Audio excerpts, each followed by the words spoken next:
কিছুমানে কমেণ্ট কৰিছে সেই 10,000 টকাটো বোলে মামাৰ গু বোলে কৈছে কি মামাৰ গু খাই কংগ্ৰেছৰ গুণ গায় বোলে C C C C C C সেইটো কেনেকুৱা ধৰণৰ মতা তাৰ মাইকেও পাইছে তাৰ মাকেও পাইছে বাইক ভনীকেও পাইছে চাগে মানে কিন্তু গুহে মামাৰ গুহে হ'লগৈ 10,000 টকাটো সেইটো মামাৰ সম্পত্তিৰ পৰা দিয়া নাই মামাৰ সম্পত্তি মামীৰ সম্পত্তিৰ ভাগ এটা দিয়া নাই তহঁতক সেইটো হৈছে তহঁতৰ নিজৰে পইচা আমাৰ পইচা সেইখিনি কৰ কাটল যিমানখিনি লৈছে নহয় GST FST সেইখিনিহে দি আছে কোটি কোটি টকা হাজাৰ কোটি টকা ধাৰ লৈছে তাৰপিছত দি আছে বহুত কিনি আছে এতিয়া কৈ আছে যে কংগ্ৰেছে মিয়া আনিব কিবা আনিব মিয়া কেতিয়া আহিছিলে জাননে অসমলৈ মিয়া আহিছিলে 1900ৰ পৰা 2000 শতিকাতে আহিছিলে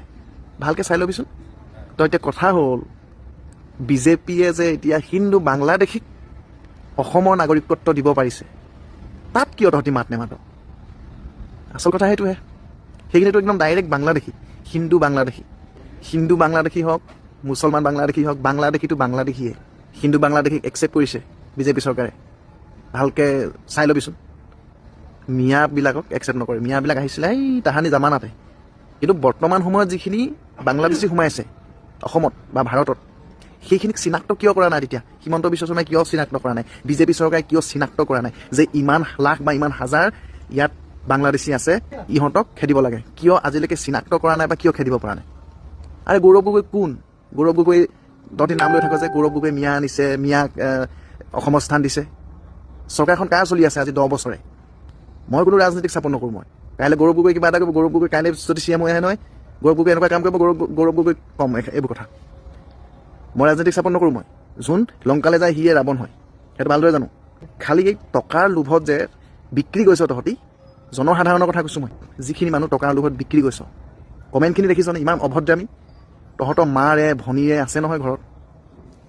সিহঁতকো যদি কোনোবাই কয় তহঁতিটো লাগি আহিবি ডাইৰেক্ট আৰে তহঁতি কি লাগিবি এতিয়াতো যিখিনি ৰেপিষ্ট সেই ৰেপিষ্টখিনিক জেলৰ পৰা উলিয়াই আনি পেলানি টিকেট দিছে বিজেপিয়ে ইলেকশ্যন খেলাইছে যিখিনি গুণ্ডা মাফিয়া সেইখিনিয়ে এতিয়া মন্ত্ৰী পদত বহি আছে VIP হৈ আছে তহঁতি তাত বৈধ সেৱাকাৰী আছগৈ তহঁতৰ মাথা মুণ্ডত কি মাল থাকিব কচোন একো মাল নাথাকে মুঠৰ ওপৰত এটাই জানো জাতি ধৰ্ম ইমানেই বাছ আমাৰ কিছুমান অসমীয়ালে পুতৌ উপজিছে আজি বাংগালৰ পৰা বাঙালী আহি অসম লৈ ল'লে বিহাৰৰ পৰা বিহাৰী আহি অসম লৈ ল'লে কিন্তু আমাৰ অসমীয়াৰ পকৰত অকল মিয়াইহে আঙুলি ভৰাই আছে এতিয়া সেইখিনি কেলৈ নেদেখ AJP চৰকাৰৰ দিনত মৰা কটা হৈছিলে হুলস্থুল হৈছিলে শুনিছিলি চাগে চবেই মোতকৈতো ডাঙৰ ডাঙৰ মানুহো আছে তহঁতিটো ভালকৈ জান কি হৈছিলে সেই টাইমত কোনখিনি মানুহক খেদিছিলে বা খেদিবলৈ চেষ্টা কৰিছিলে বা পৰেশ বৰুৱা ডাঙৰীয়াই কোনখিনি মানুহক টাৰ্গেট কৰিছিলে যিখিনি বহিৰাগত যিখিনি মানুহ অসমত কব্জা কৰি আছে আজিও আছে তিনিচুকীয়া ডিব্ৰুগড় বিহাৰীপট্টি হৈ গ'ল তাত মাত